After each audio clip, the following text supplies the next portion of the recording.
Welcome back to the Venture Stories. This is Gaurav here. I recently had the pleasure of being a guest on a podcast hosted by Charleh Knighton on her show Charleh and Friends. Charleh is a wonderful host and helped create an environment for a genuine and authentic conversation around Ikigai, product thinking, and starting with why, amongst other things. We've decided to bring this conversation in its entirety as an episode of Venture Stories. For the original video episode, please check out the YouTube link to Charlie's show in the show notes. And if you enjoyed this conversation, do subscribe to her channel for many more of such authentic conversation. Hey Gaurav, how are you today? I'm doing great. Great to be here with you, Charlie. Oh, perfect. Well, happy Friday.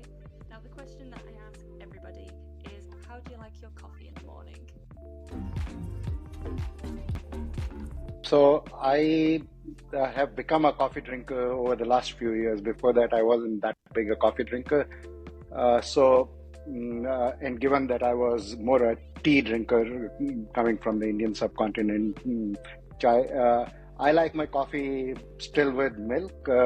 So it is, however, I've graduated from I started with lattes. Now I actually like what's called cortado. I'm making my way up to maybe the black coffee, the drink of the entrepreneurs. Beautiful, cortado, lovely. What was the shift? What made you switch over from tea, from chai to coffee? It's a good question. So actually, over the last 3-4 years, as I've embarked on this journey of really trying to find what I would like to do, I've also incorporated a lot of things into my daily practice in terms of a wellness practice. So I still have my morning tea. That's what I do first. Then after that, do a little bit of wellness routine, yoga, meditation, things like that. And before I start my day, that's when is the coffee time. So now I've already had a cup of tea. I actually wanted to do something different, and that's where a coffee kicked in, and that's how coffee became part of my routine over the last 3-4 years. And I've slowly been shifting from the lattes to the cortados. I love it because that is the theme of today's podcast, is what we're going to get delving into, is not only talking about what it is that you're doing, but we're going to talk a little bit about starting with why, with Ikigai, and how that relates to being a business owner, or let's say a product owner. That's just a tidbit in what we're going to talk about. So what is it that you do and why do you do it? It's a great question, and I love how you framed it. Starting with what is it that I do. So right now I have my own venture along with a founding partner. It's called Venturies Inc. We pride ourselves on being product thinkers, and we like to help other entrepreneurs, during unlock innovation during the early stage of what we call a product test curve. And we've had long careers. I have had a long career in big companies, small companies, building products.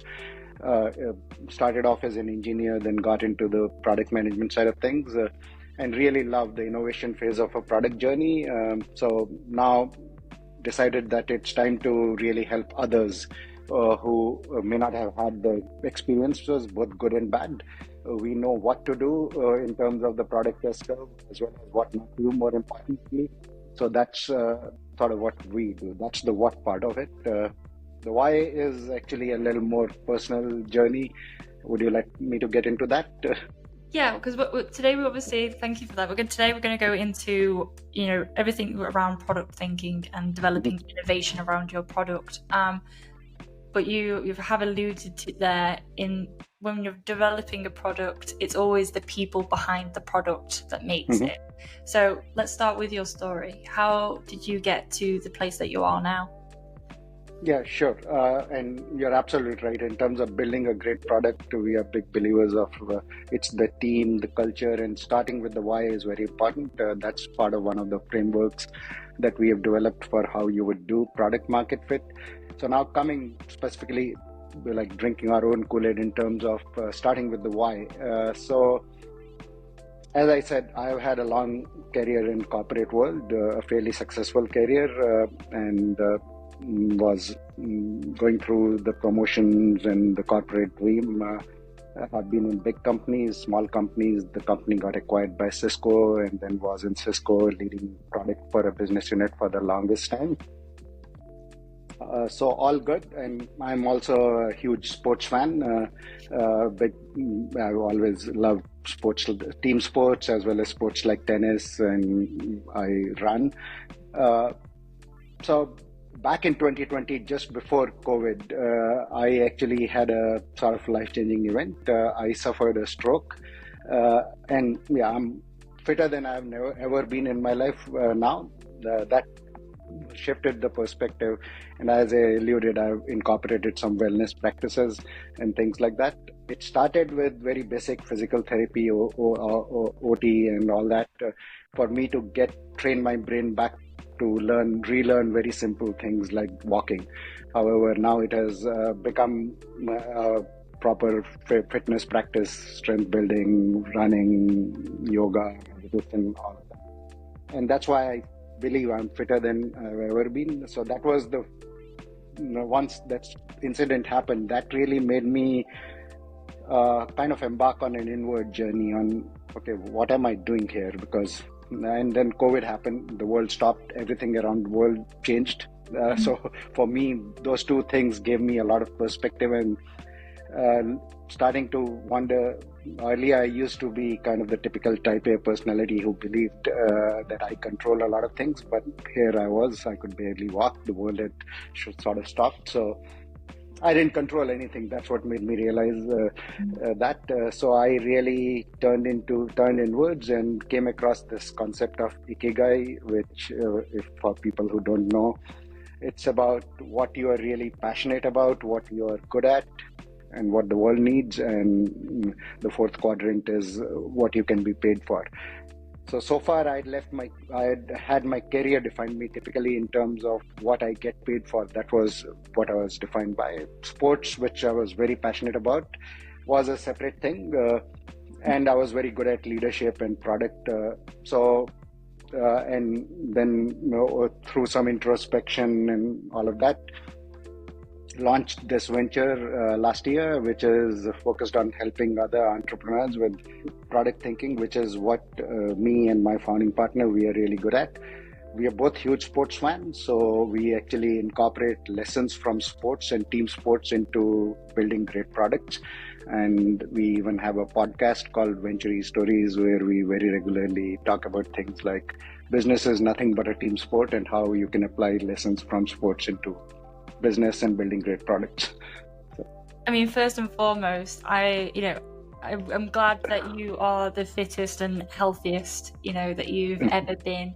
After something that is, we always think as business owners that we are invincible, that we're never going to get sick and things. And like you said, it was something that was completely out of your control, and you could have made the choice to let that control you and define you for the rest of your life, but instead taken something negative and turned it into a huge positive, and that should always be celebrated and congratulated, because not easy. Yeah, absolutely. What you said there, I recently also read this book called Mindset by Carol Dweck.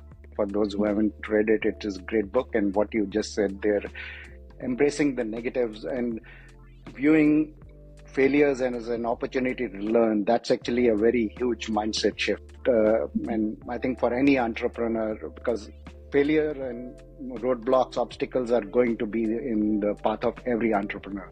It's not a linear journey. However, the moment you can actually embrace that shift in the mindset, that failure is just success and progress, and it's an opportunity to learn, that goes such a long way. And I actually consider myself fortunate. While it was a big incident where I had to relearn how to walk, however, that gave me so much perspective that if I can do this, I can do pretty much anything else. So that shifted the mindset completely. Exactly, I couldn't put it better myself. And you said, obviously, this period of time did give you some time to be introspective, to then figure out your Ikigai. What does, what does that process look like? And I want to frame it for a person who may be feeling stuck. They might have had some career where they've had some success in it, but like you said, it wasn't giving them that 100% fulfillment. And how do you go then find what you are passionate about? Because that's always the question, isn't it? Yeah, and the way I actually look at it, the concept of Ikigai is about that it stems from the Japanese secret of a long and happy life, and there's this documentary called Blue Zones about a region in Japan where people regularly live up to 100 years and live relatively happily. So the concept of Ikigai is really that there are 4 types of things that we do. If you take any one of us through our journey on this planet, one is a category of things that we are very, very passionate about. Then there are a category of things that we are very good at. Then there is a category of things that we do because the world needs sort of acts of service. And the fourth is what we get paid for. The way the world functions today, we all define ourselves just by that fourth category. In any social gathering, if anybody asks you, what do you do? We straight away jump to, okay, this is who I am. And that is not very fulfilling at the end of the day for most people. Ikigai is sort of, an intersection of all these 4 things. However, even if you don't find an intersection, it's not, I would still not say that that's not Ikigai, as long as you're doing one of these 4 things.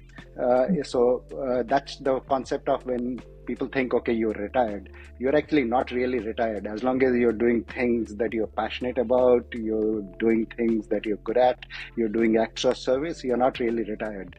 Just because you're not getting paid for something doesn't mean you're retired. And that's what is the secret to a long and happy life. That's kind of, so find what you're passionate about, what you're good at, and keep doing those things.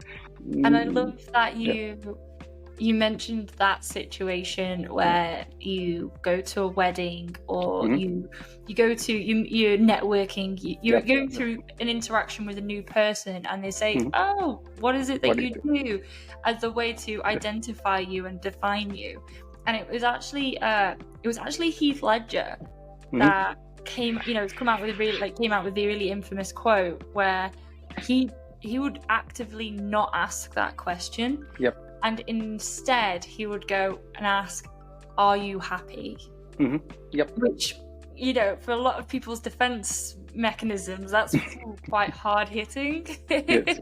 But you get a deeper connection, and relationship, and you get far more of information about that person than just the things that they do to get some money for the world, from the world, for example. Absolutely, totally agree with that. And not like Heath Ledger, but I have also been, ever since I have been on this inwards journey now, I am also very curious when I meet people. I'm not really trying to understand what is it they do for money. I really try to be curious and engage in active listening to really understand, okay, what is it that gets you going? Everybody is passionate about something, actually. And if you really listen, they will open up to you. Exactly. Now, a lot of business owners, particularly business owners that do listen to this podcast, you'll hear the same story and narrative over and over again. They started a business because they were either solving a pain point for themselves, or it was something that they were passionate about. So they're clearly on this path of Ikigai.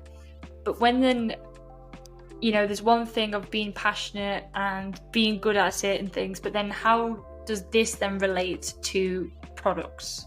So it is actually a great question. And as I look through my journey as a person in product, in bigger companies, smaller companies, so I was in a big company for the longest time, started as an engineer and grew to the ranks of something called a distinguished member of technical staff, which is a very senior engineer who is supposed to be a deep subject matter expert.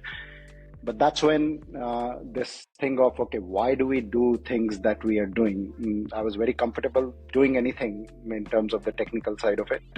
Started sort of gnawing at me. And I made the shift to product manager. That okay, I want to know the business side of things. Why and what is it that's driving us? And then I kind of felt that, okay, now I know why we do things. However, it was a big company, and I did not feel there's this concept of agency that you have, when you're in product, you believe if you have agency or not.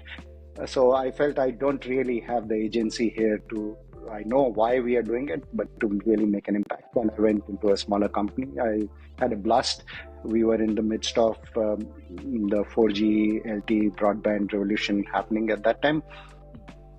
And eventually that's what got me to Cisco when that company got acquired by Cisco. Cisco is actually a very good company. In the beginning, I did have this sort of feeling about I might not have agency again now that I'll be in a big company. However, the way the setup was, I was in a leadership position.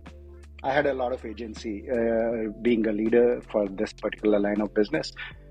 And I think, so going back to your question about how do entrepreneurs, so as long as I felt I had a lot of agency and control within a big company, I was actually leading the business for something that was a market leading product in the segment.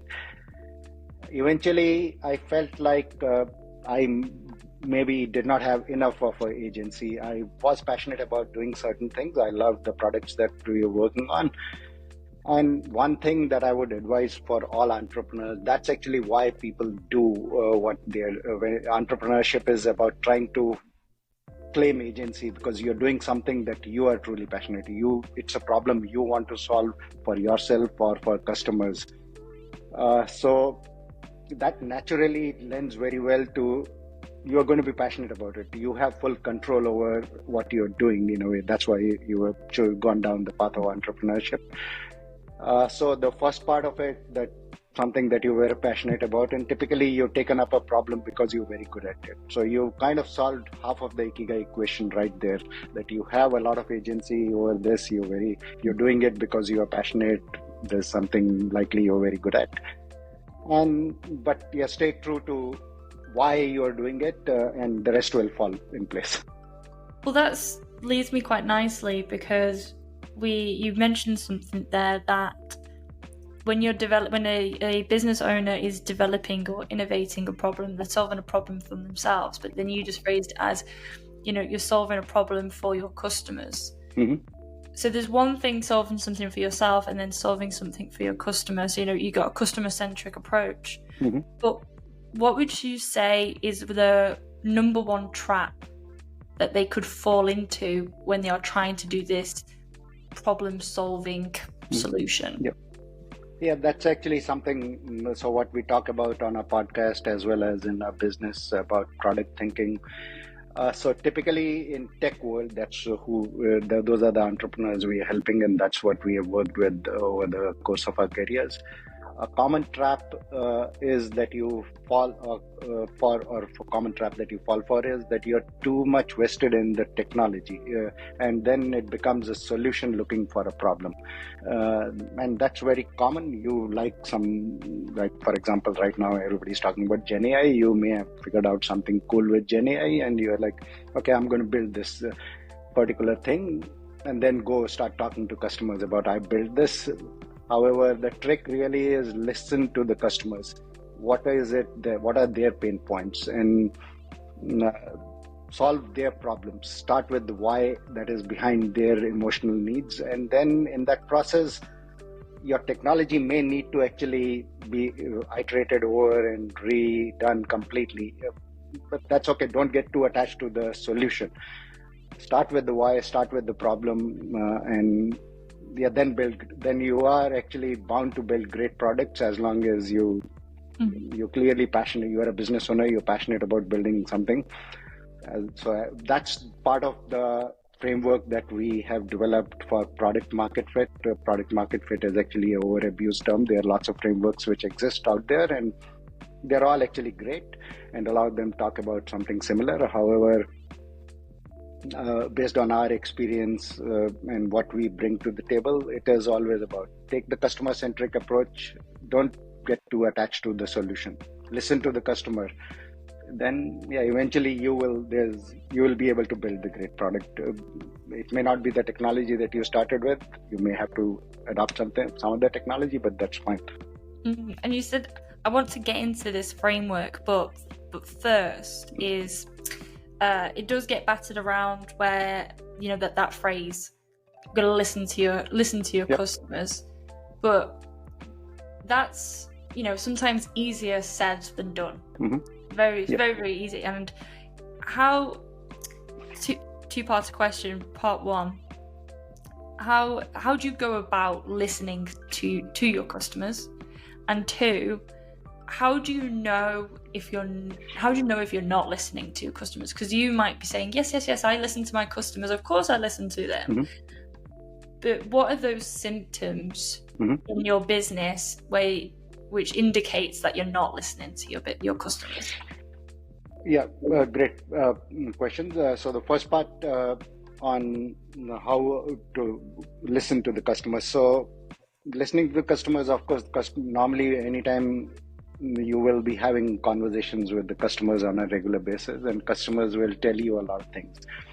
However, just and the customer may not necessarily, customers going to be telling you about their immediate feature requirements and things like that. That's not necessarily listening to the customers. I've been in product management all my life, and if you just listen to that part of the conversation with the customer, you will walk away with a long list of features, and there will never be enough bandwidth to develop all of that.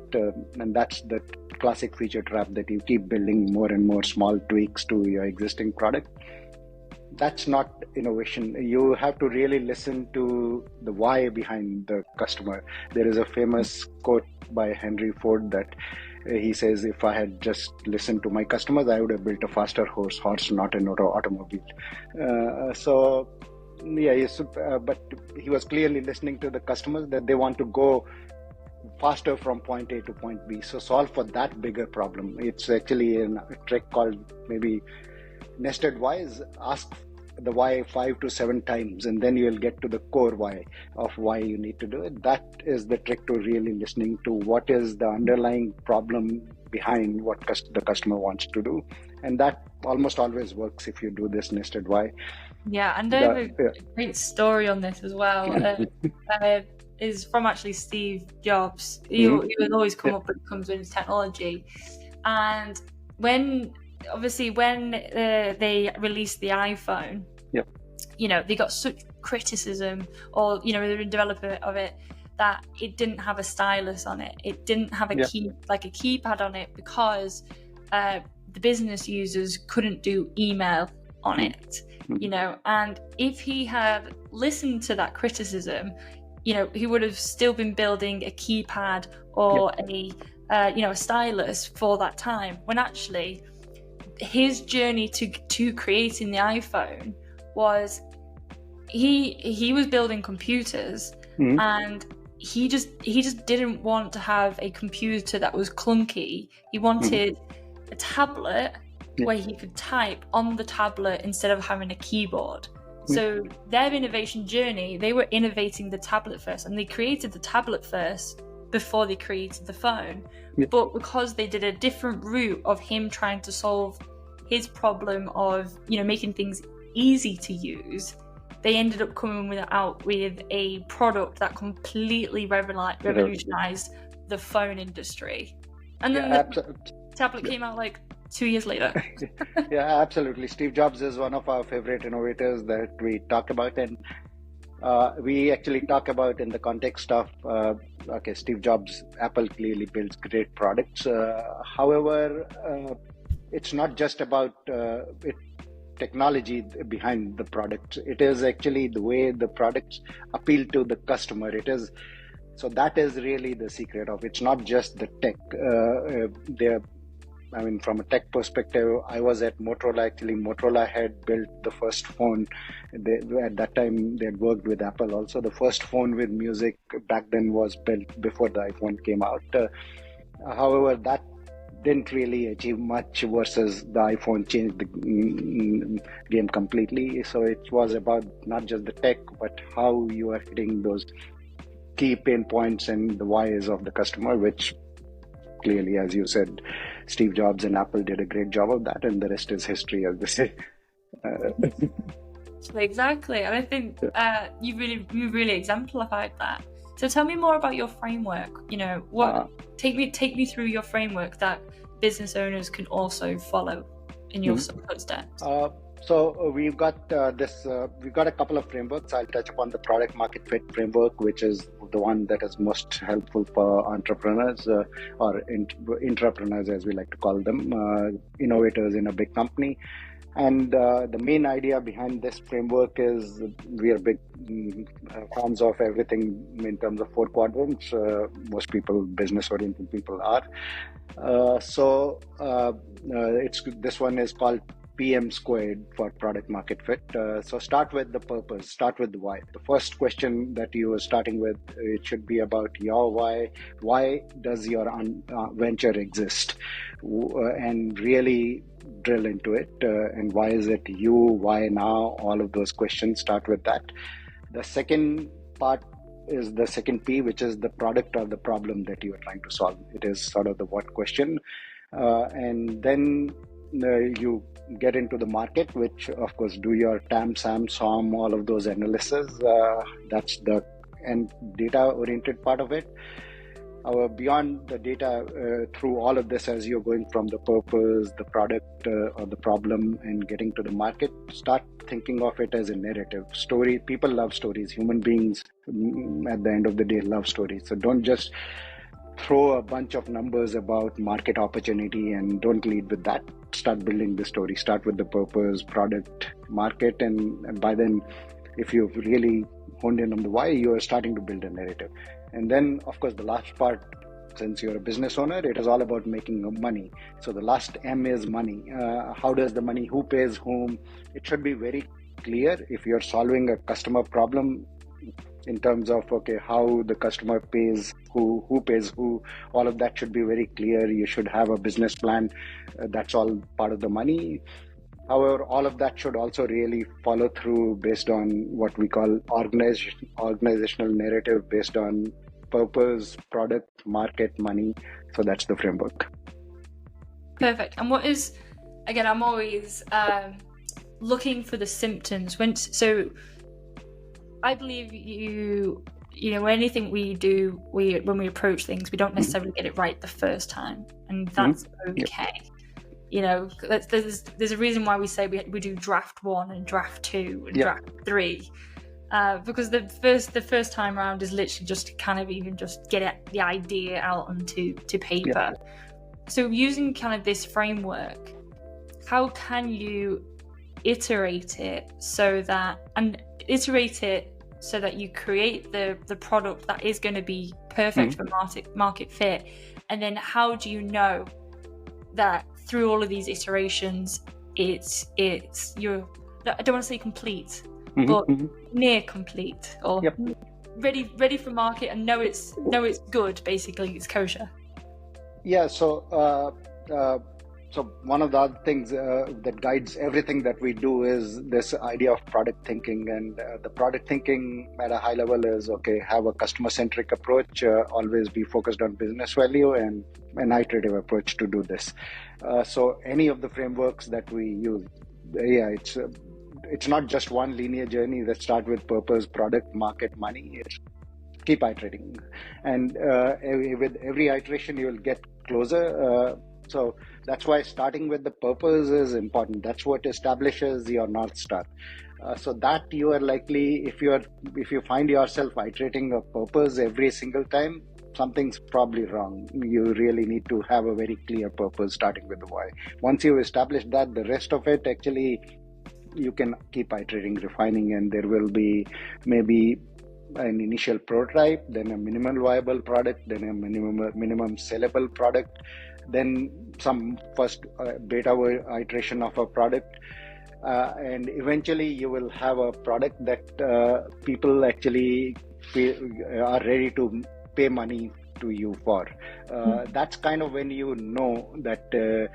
And the classic concept in product market fit is once you truly achieve the product market fit, you don't have to do as much selling anymore to the customer. The customers come to you. So keep iterating on this till you get to the point where customers actually are now willing to pay you money for it, and you are actually starting to generate leads, not by you being the evangelist for this, but there are others who go out and through word of mouth or through whatever inbound marketing, the people coming to you. That's when you kind of know that, okay, you got your first version. The journey, of course, doesn't stop there, because there will be the next product S curve. If you have to continuously stay innovating, there'll be some new disruption which will come, and then you have to probably iterate through this framework all over again. I like that what you just said there, and if you've never experienced your product or your service fly off the shelf, it can feel like a cliche. Yep. Because so many people say it, and especially I like to say like the Instagram filter as well. They're like, hey, we can help you do this, and until you actually feel it, it's almost hard to believe. What I particularly like about how you've just gone through that narrative is you've identified a point in the system where if you're going to take and spend lots of time on it, the time that you should really spend trying to figure out properly is the first stage, the why stage. Yeah. Because then everything else will follow far more smoothly and far more easily if you just take that extra time on that first one. Now we're going to be drawing to a close now, but I want to just leave the audience with just one more question, and that is, if you don't know what the why is and you don't know what the purpose is, what is that one exercise they could do that would very quickly find that why for them? We are huge believers of Simon Sinek's Golden Circle. So I would say, actually, if you are having trouble finding your why, he's got a great TED Talk. It's 18 minutes. You don't have to necessarily read the whole book. Sure, read the book if you have to. However, maybe just watch that 18-minute TED Talk.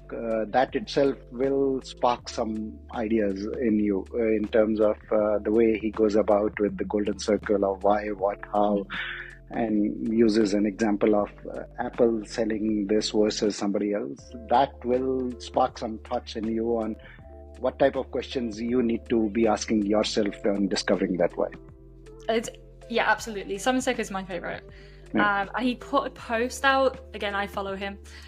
He put a post out the other day where he was just like, if you don't know yourself, if you don't know really some of your core values, go and text your 5 closest friends. Yep. And say, go and describe me in 3 words. So for example, I've done this exercise quite recently because I think it's quite a good exercise to do periodically. And my 3 that always comes out is bubbly, driven, and empathetic. Those are the 3, and I quite like that. I quite like those 3. When you get words that you like that come back, and you're like, okay, I'm doing 1 or 2 things right here. Yep. Yeah, totally agree. I think I probably need to do that exercise a little more with pick 5 closest people. I know about the exercise, haven't done it as much. Would love to find out what people tell. You get busy, you get busy and your life changes and you're slightly adjusting your lifestyle, your habits, your work, your Ikigai, you're absorbing different things into your environment. And I had forgotten about it as an exercise for many years as well. And it was only because it happened to come back on my desk again. I was like, I'm going to do this exercise again and see how it's changed. And the bubbly and the driven one was the one that was the common ones that came out again, but it was the more empathetic. Clearly, as I've got older, I've become more empathetic to people, and I was like, I like that. Yeah, empathy is a key skill for leadership as well as building great products. So it's a great one. Thank you. Well, on that note, how can people find you? How can people get in touch with you? So my name is Gaurav Vaid.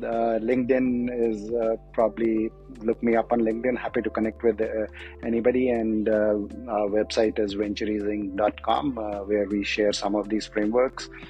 And we also have a podcast called Venturease Stories, Navigating the Art of Product Thinking, that's available on most podcasting platforms. So those are a few of the ways of getting in touch. Yeah, happy to be connect with anybody. Amazing. Thank you so much. Every guys, do go check him out. Obviously, he's got a wealth of knowledge that will help your product fly off the shelf. That's the ultimate goal that we're trying to achieve here when we're going through all of these different frameworks and going through this journey. Thank you so much for your time today. Thank you.